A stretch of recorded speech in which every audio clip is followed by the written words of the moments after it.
पाकिस्तान और अफगानिस्तान के बीच खुली जंग का ऐलान हो चुका है।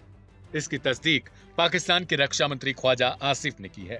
दोनों देशों के बीच तनाव कोई नई बात नहीं, लेकिन हालिया घटनाक्रम ने स्थिति को और गंभीर बना दिया है।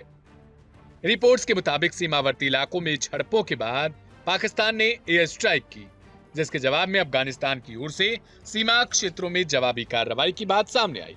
पाकिस्तान ने दावा किया है कि उसने नंगरहार, पकतिका और खोस्त प्रांतों में तहरीक तालिबान पाकिस्तान यानी टीटीपी के ठिकानों को निशाना बनाया और बड़ी संख्या में आतंकियों को मार गिराया।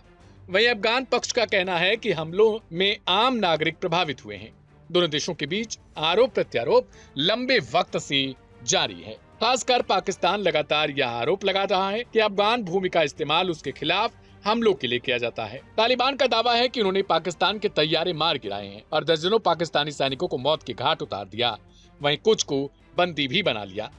लेकिन सवाल है कि दोनों देशों के बीच किसके पास ताकत कितनी है। तालिबान, जिसने अमेरिका तक को अफगानिस्तान से बाहर कर दिया, वो कितना मजबूत है। सैन्य क्षमता की बात करें तो तालिबान के पास हल्के हथियारों की कमी नहीं मानी जाती। अमेरिका के अफगानिस्तान से हटने के बाद बड़ी मात्रा में हथियार वहीं छूट गए थे। विभिन्न रिपोर्टों में कहा गया कि पूर्व अफगान सरकार को दिए गए हथियारों का बड़ा जखीरा अब तालिबान के नियंत्रण में है। इनमें M16, M4 जैसे assault rifle, machine gun, grenade launcher और कुछ एंटी टैंक हथियार शामिल बताए जाते हैं। हालांकि लंबी दूरी तक मार करने वाली मिसाइल क्षमता और संगठित वायुसेना के मामले में अफगानिस्तान काफी कमजोर माना जाता है। यही वह क्षेत्र है जहां पाकिस्तान को बढ़त हासिल है। पाकिस्तान के पास संगठित वायुसेना, लड़ाकू विमान और लंबी दूरी की मारक क्षमता मौजूद है। इसके मुकाबले तालिबान के पास नियमित और प्रशिक्षित वायुसेना ढांचा नहीं है।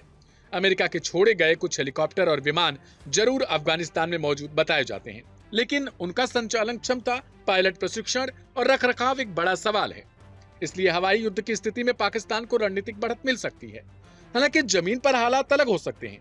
तालिबान लड़ाके लंबे समय तक गुरिल्ला युद्ध की रणनीति अपनाते रहे हैं और इस तरह की लड़ाई में उनकी पकड़ मजबूत मानी जाती है। पहाड़ी और सीमावर्ती इलाकों में छोटे हथियारों के साथ छापामार शैली में लड़ाई उनके लिए फायदेमंद हो सकती है।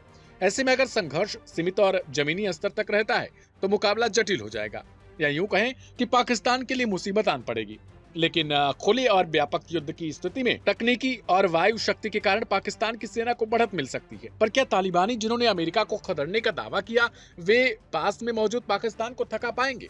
शायद इसलिए ये सवाल और खड़ा हो जाता है क्योंकि अमेरिका बहुत दूर से यहाँ जंग लड़ रहा था, लेकिन पाकिस्तान अफगानिस्तान के ठीक बगल में है। शायद इसी वजह से ये अहम सवाल है।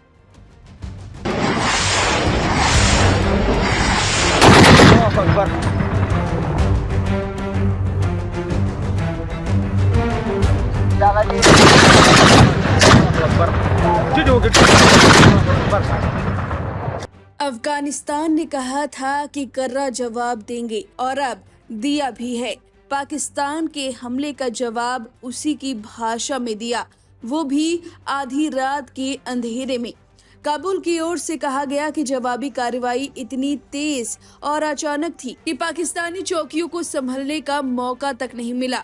अफगान दावों के मुताबिक इस ऑपरेशन में पाकिस्तान सेना के 55 सैनिक मारे गए हैं। इतना ही नहीं, 23 सैनिकों के शव उनके कब्जे में होने की बात भी कही जा रही है। अफगान पक्ष का दावा है कि पाकिस्तान के एक सैन्य हेडक्वार्टर और 19 चौकियों पर कब्जा कर लिया गया है। अफगानिस्तान के डिप्टी स्पोक पर्सन हमदुल्ला फितरत ने कहा कि कई पाकिस्तानी सैनिकों को जिंदा पकड़ा गया है। साथ ही भारी मात्रा में हथियार, एक टैंक और यहाँ तक एक हार्वेस्टर भी जब्त किया गया है। सोशल मीडिया पर कुछ वीडियो भी सामने आए हैं जिनमें धमाकों, जलती चौकियों और भागते सैनिकों के दृश्य होने का दावा किया जा रहा है। हालांकि इन वीडियो की स्वतंत्र पुष्टि अभी तक नहीं हो पाई है। सीमा पर हालात बेहद तनावपूर्ण हैं। दोनों ओर से दावे तेज हैं और हर दावा इस टकराव को खुली जंग की ओर बढ़ता दिखा रहा है। हालांकि पाकिस्तान के रक्षा मंत्री ख्वाजा आसिफ ने जंग का ऐलान कर दिया है और सुबह होते ही एयर स्ट्राइक करने का दावा किया, लेकिन अफगान की तालिबानी सरकार का कहना है कि पाकिस्तान की एयर स्ट्राइक फुस रही। अफगान मीडिया टोलो न्यूज के अनुसार अफगान बलों ने अपनी हवाई सीमा का उल्लंघन करने वाले पाकिस्तान के एक F-16 लड़ाकू विमान को मार गिराया। सोशल मीडिया पर विमान के जलते हुए मलबे के वीडियो वायरल हो रहे हैं। सबसे पहले आप ये हालात देखिए, पाकिस्तान का F-16 जिसका मलबा पड़ा हुआ है।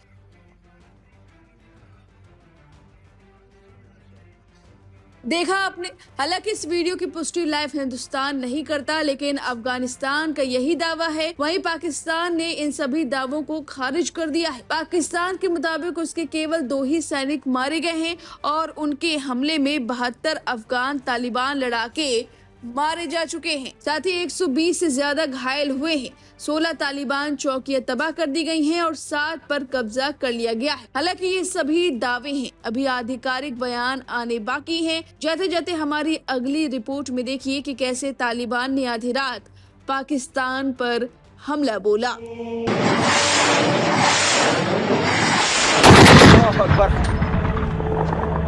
अल्लाह अकबर। गुली तरफ था, उला गुली तरफ था।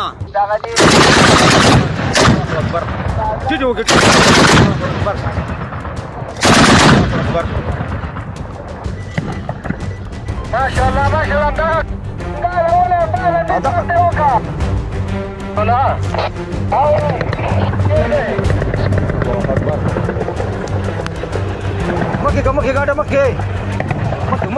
भारत के पड़ोस में भीषण जंग शुरू हो गई है।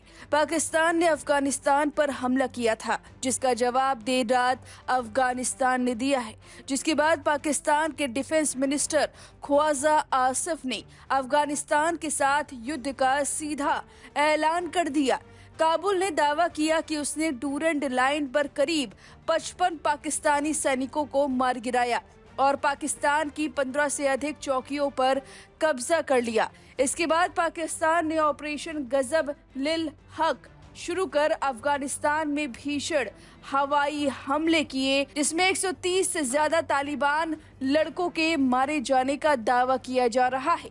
पाकिस्तान ने शुक्रवार तड़के काबुल, कंधार और पख्तिया में बमबारी की, यानी पूरी जंग की स्थिति बन गई है।